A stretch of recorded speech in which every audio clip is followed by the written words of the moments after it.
ആകാശവാണി.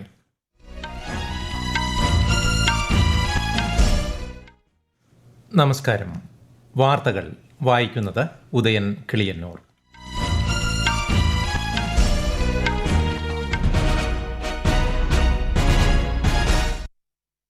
പ്രധാന വാർത്തകൾ.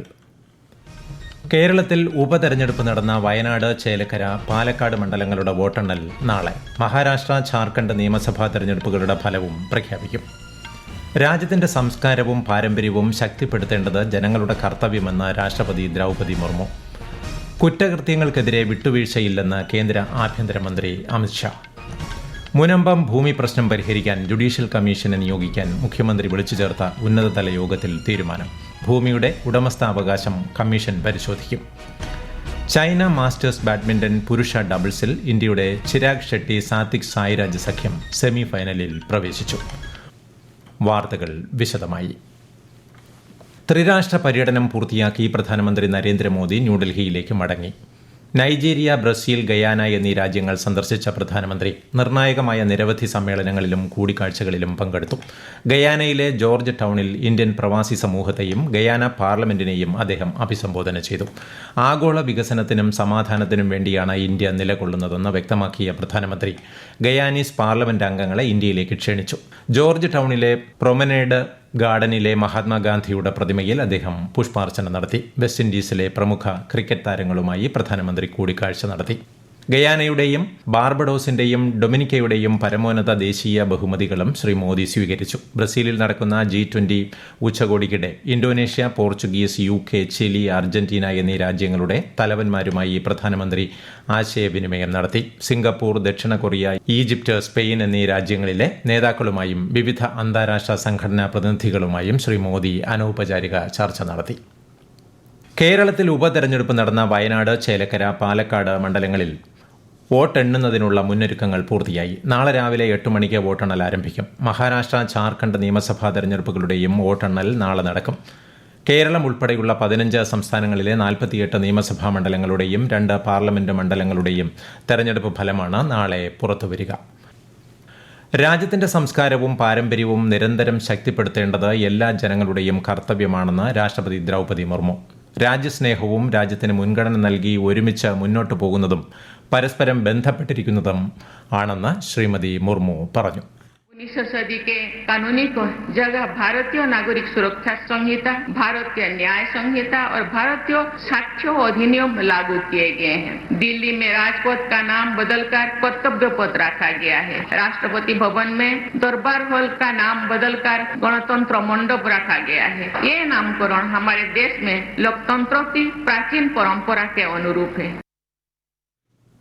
ഇന്ത്യയെ വികസിത രാഷ്ട്രമാക്കി മാറ്റുന്നതിന് ജനങ്ങൾ രാജ്യത്തിന് പ്രഥമ പരിഗണന നൽകുമെന്നും രാഷ്ട്രപതി അഭിപ്രായപ്പെട്ടു. 12 രാജ്യങ്ങളിൽ നിന്നുള്ള കലാകാരന്മാർ, സാംസ്കാരിക പ്രതിനിധികൾ തുടങ്ങിയവർ അന്താരാഷ്ട്ര സാംസ്കാരികോത്സവത്തിൽ പങ്കെടുക്കുന്നുണ്ട്. കുറ്റകൃത്യങ്ങൾക്കെതിരെ സർക്കാർ യാതൊരു വിട്ടുവീഴ്ചയും ചെയ്യില്ലെന്ന് കേന്ദ്ര ആഭ്യന്തരമന്ത്രി അമിത്ഷാ. ഡൽഹിയിൽ ക്രമസമാധാന നിലയിൽ ഭംഗം വരുത്തുന്ന തരത്തിലുള്ള പ്രവർത്തനങ്ങൾ അംഗീകരിക്കില്ലെന്നും അദ്ദേഹം പറഞ്ഞു. ദേശീയ തലസ്ഥാനത്തെ ക്രമസമാധാന നില വിലയിരുത്തുന്നതിന് ചേർന്ന ഡൽഹി പോലീസിന്റെ യോഗത്തിൽ സംസാരിക്കുകയായിരുന്നു അദ്ദേഹം. ലാവോ സന്ദർശനത്തിന്റെ ഭാഗമായി രാജ്യരക്ഷാമന്ത്രി രാജ്നാഥ് സിംഗ് ജപ്പാൻ പ്രതിരോധ മന്ത്രി ജനറൽ നികതാനിയുമായി ലാവോസിലെ വിയന്റിയനിൽ കൂടിക്കാഴ്ച നടത്തി. ആസിയാൻ പ്രതിരോധ മന്ത്രിമാരുടെ യോഗത്തിന്റെ പശ്ചാത്തലത്തിലായിരുന്നു കൂടിക്കാഴ്ച. പ്രതിരോധം, സാങ്കേതിക വിദ്യ, സഹകരണം എന്നിവയിൽ സഹകരണം വർദ്ധിപ്പിക്കേണ്ടതുണ്ടെന്ന് ഇരു രാജ്യങ്ങളും അഭിപ്രായപ്പെട്ടു. ഫിലിപ്പീൻസ് പ്രതിരോധ സെക്രട്ടറിയുമായും കേന്ദ്രമന്ത്രി കൂടിക്കാഴ്ച നടത്തി. ഈ മാസം 25-ന് ആരംഭിക്കുന്ന പാർലമെന്റിന്റെ ശീതകാല സമ്മേളനത്തിന് മുന്നോടിയായി രാജ്യരക്ഷാമന്ത്രി രാജ്നാഥ് സിംഗിന്റെ അധ്യക്ഷതയിൽ മറ്റന്നാൾ സർവകക്ഷി യോഗം ചേരും. ഇരു സഭകളുടെയും സുഗമമായ പ്രവർത്തനം ഉറപ്പാക്കാൻ എല്ലാ രാഷ്ട്രീയ പാർട്ടികളുടെയും പിന്തുണ ഉറപ്പാക്കുന്നതിനാണ് യോഗം. ഡിസംബർ 20 വരെയാണ് ശീതകാല സമ്മേളനം. ഈ വാർത്തകൾ ആകാശവാണിയിൽ നിന്ന്. ആകാശവാണി വാർത്തകളും വാർത്താ അധിഷ്ഠിത പരിപാടികളും All India Radio News Thiruvananthapuram YouTube ചാനലിലും All India Radio News Thiruvananthapuram Facebook പേജിലും AR News_ തിരുവനന്തപുരം ഇൻസ്റ്റഗ്രാം അക്കൌണ്ടിലും AR News_TVM X ഹാൻഡിലും ലഭ്യമാണ്. പ്രധാനമന്ത്രി നരേന്ദ്രമോദി ആകാശവാണിയിലൂടെ ജനങ്ങളുമായി ആശയങ്ങൾ പങ്കുവയ്ക്കുന്ന പ്രതിമാസ റേഡിയോ പ്രഭാഷണ പരിപാടി മൻ കി ബാത് ഈ മാസം 24-ന് രാവിലെ 11 മണിക്ക്. പരിപാടിയുടെ 116-ാം പതിപ്പാണിത്. MyGov ഓപ്പൺ ഫോറത്തിലും നമോ ആപ്പിലൂടെയും 1800-11-7800 എന്ന ടോൾ ഫ്രീ നമ്പറിലൂടെയും ജനങ്ങൾക്ക് ഇന്നുകൂടി ആശയങ്ങളും അഭിപ്രായങ്ങളും സമർപ്പിക്കാൻ അവസരമുണ്ട്. 55ാമത് ഗോവ അന്താരാഷ്ട്ര ചലച്ചിത്രോത്സവത്തിന് ആരാധകരിൽ നിന്നും സിനിമാ വിദ്യാർത്ഥികളിൽ നിന്നും മികച്ച പ്രതികരണം. ആഗോള ചലച്ചിത്ര വ്യവസായത്തിലെ നിർമ്മാതാക്കൾ, വിതരണക്കാർ, മറ്റു പങ്കാളികൾ എന്നിവരെ ഇന്ത്യൻ സിനിമയുമായി ബന്ധിപ്പിക്കുന്നതിനും സഹകരിപ്പിക്കുന്നതിനുമുള്ള വേദിയായി മാറുകയാണ് മേള. മേളയിലെ തന്റെ അനുഭവം വളരെ മികച്ചതാണെന്നും പുതിയ ബന്ധങ്ങൾ സൃഷ്ടിക്കാൻ അവസരങ്ങൾ ലഭിച്ചെന്നും IFFI-യുടെ പ്രത്യേക ക്ഷണിതാവ് ജോർജ് ടില്ലർ ആകാശവാണി വാർത്തകളോട് പറഞ്ഞു. My experience has been great. I mean, I'm presenting a film festival. I had a great reception of the film so far. I'm making a lot of contacts here at the bazaar. And I also, which I didn't know, make a lot of new connections to Indian cinema. So it's great. പ്രാദേശിക അതിർവരമ്പുകളെ ഒന്നിപ്പിച്ച് എല്ലാവർക്കും ആസ്വാദ്യകരമാകുന്ന പരിപാടികൾ സംപ്രേഷണം ചെയ്യാൻ ലക്ഷ്യമിട്ടുള്ള Prasar ഭാരതിയുടെ waves OTT platform ജനശ്രദ്ധ ആകർഷിക്കുന്നു. തുടക്കത്തിൽ 12ഓളം ഭാഷകളിലെ പരിപാടികൾ ഇതിലൂടെ ലഭ്യമാകും. വാർത്തകൾ, വിനോദം, സിനിമകൾ, TV ഷോകൾ, ഗെയിമുകൾ എന്നിവ ഉൾപ്പെടെ ഒന്നിലധികം ഭാഷകളിലെ വിവിധ ചാനലുകൾ പ്ലാറ്റ്ഫോമിലൂടെ ലഭിക്കും. മുനമ്പം ഭൂമി പ്രശ്നം പരിഹരിക്കാൻ ജുഡീഷ്യൽ കമ്മീഷനെ നിയോഗിക്കാൻ മുഖ്യമന്ത്രി വിളിച്ചു ചേർത്ത ഉന്നതതല യോഗത്തിൽ തീരുമാനം. ഭൂമിയുടെ ഉടമസ്ഥാവകാശം കമ്മീഷൻ പരിശോധിക്കും. മുനമ്പത്ത് നിന്ന് ആരെയും കുടി ഒഴിപ്പിക്കില്ലെന്നും യോഗത്തിൽ തീരുമാനിച്ചു. റവന്യൂ, നിയമ, വഖഫ് മന്ത്രിമാരും ചീഫ് സെക്രട്ടറിയും വകുപ്പ് സെക്രട്ടറിമാരും യോഗത്തിൽ പങ്കെടുത്തു. ചൈന മാസ്റ്റേഴ്സ് ബാഡ്മിന്റൺ പുരുഷ ഡബിൾസിൽ ഇന്ത്യയുടെ ചിരാഗ് ഷെട്ടി, സാത്വിക് സായിരാജ് രംഗിറെഡ്ഡി സഖ്യം സെമി ഫൈനലിൽ പ്രവേശിച്ചു. ഡാനിഷ് സഖ്യത്തെയാണ് പരാജയപ്പെടുത്തിയത്. പുരുഷ സിംഗിൾസ് ക്വാർട്ടർ ഫൈനലിൽ ഇന്ത്യയുടെ ലക്ഷ്യ സെൻ ഡെൻമാർക്കിന്റെ ആൻഡേഴ്സനോട് പരാജയപ്പെട്ടു. Border Gavaskar trophy test cricket പരമ്പരയിലെ ആദ്യ ദിനത്തിൽ ബാറ്റിംഗ് തകർച്ച നേരിട്ട് ഇന്ത്യയും ഓസ്ട്രേലിയയും. ഒന്നാം ഇന്നിംഗ്സിൽ ഇന്ത്യ 150 റൺസിന് പുറത്തായി. മറുപടി ബാറ്റിംഗിനിറങ്ങിയ ഓസ്ട്രേലിയയ്ക്ക് ആദ്യ ദിനം കളി അവസാനിക്കുമ്പോൾ 67 റൺസ് എടുക്കുന്നതിനിടെ 7 വിക്കറ്റുകൾ നഷ്ടമായി. സന്തോഷ് ട്രോഫി യോഗ്യതാ മത്സരത്തിൽ കേരളത്തിന് 2ാം ജയം. കോഴിക്കോട് കോർപ്പറേഷൻ സ്റ്റേഡിയത്തിൽ നടന്ന 2ാം മത്സരത്തിൽ ലക്ഷദ്വീപിനെ എതിരില്ലാത്ത 10 ഗോളുകൾക്കാണ് കേരളം പരാജയപ്പെടുത്തിയത്. ഇതോടെ ഗ്രൂപ്പിൽ 2 ജയവുമായി 1ാം സ്ഥാനത്താണ് കേരളം. 24-ന് പുതുച്ചേരിയുമായാണ് കേരളത്തിന്റെ അടുത്ത മത്സരം.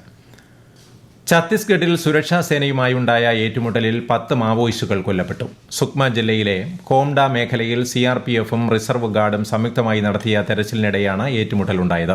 അതേസമയം ഈ വർഷം ഇതുവരെ 257 നക്സൽ വിഘടനവാദികളെ സുരക്ഷാ സേന കൊലപ്പെടുത്തിയതായും 861 പേരെ അറസ്റ്റ് ചെയ്തതായും 800ഓളം പേർ കീഴടങ്ങിയതായും റിപ്പോർട്ടുകൾ വ്യക്തമാക്കുന്നു. പാർലമെന്ററി സെക്രട്ടറിമാരായി നിയമിതരായ MLA-മാരെ അയോഗ്യരാക്കാനുള്ള ഹിമാചൽ പ്രദേശ് ഹൈക്കോടതിയുടെ ഉത്തരവ് സുപ്രീംകോടതി സ്റ്റേ ചെയ്തു. Chief justice Sanjiv Khanna, justice PV Sanjay Kumar എന്നിവരടങ്ങിയ ബെഞ്ചിന്റേതാണ് നടപടി. അടുത്ത വാദം കേൾക്കുന്നതുവരെയാണ് സ്റ്റേ. ഈ കാലയളവിൽ സെക്രട്ടറിമാരായി MLA-മാരെ നിയമിക്കരുതെന്നും ചീഫ് ജസ്റ്റിസ് ഖന്ന നിർദ്ദേശിച്ചു. നേരത്തെ ഹിമാചൽ പ്രദേശ് നിയമസഭയിലെ അംഗങ്ങളെ പാർലമെന്ററി സെക്രട്ടറിമാരായി നിയമിക്കാൻ സംസ്ഥാന സർക്കാരിന് അനുമതി നൽകുന്ന 2006 നിയമം ഹിമാചൽ പ്രദേശ് ഹൈക്കോടതി അസാധുവാക്കിയിരുന്നു. ഒറ്റ പെൺകുട്ടി മാത്രമുള്ള കുടുംബത്തിലെ പെൺകുട്ടിക്ക് CBSE ഏർപ്പെടുത്തിയ സ്കോളർഷിപ്പിലേക്ക് അപേക്ഷ ക്ഷണിച്ചു. 2024-ൽ CBSE 10ാം ക്ലാസ് പാസ്സായി. ഇപ്പോൾ CBSE അഫിലിയേറ്റ് ചെയ്ത സ്കൂളുകളിൽ 11ാം ക്ലാസ്സിൽ പഠിക്കുന്ന വിദ്യാർത്ഥികൾക്ക് അപേക്ഷിക്കാം. ഇതേ വിഭാഗത്തിൽ കഴിഞ്ഞ വർഷം സ്കോളർഷിപ്പ് ലഭിച്ച കുട്ടികൾക്ക് സ്കോളർഷിപ്പ് പുതുക്കുന്നതിനുള്ള അപേക്ഷയും ക്ഷണിച്ചിട്ടുണ്ട്. വിശദാംശങ്ങൾ CBSE വെബ്സൈറ്റിൽ ലഭ്യമാണ്. മണിപ്പൂരിലെ സ്ഥിതിഗതികളെ കോൺഗ്രസ് വൈകാരികമായാണ് കൈകാര്യം ചെയ്യുന്നതെന്ന് ആരോപിച്ച് കേന്ദ്രമന്ത്രിയും BJP ദേശീയ അധ്യക്ഷനുമായ JP നഡ്ഡ.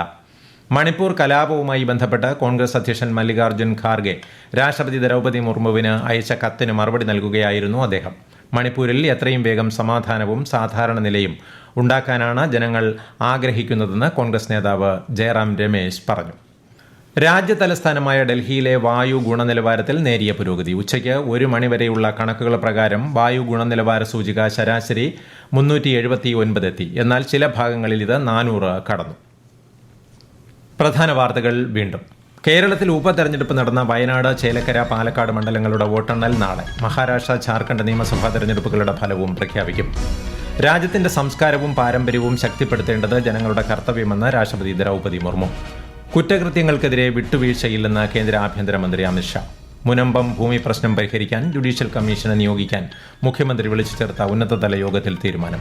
ഭൂമിയുടെ ഉടമസ്ഥാവകാശം കമ്മീഷൻ പരിശോധിക്കും.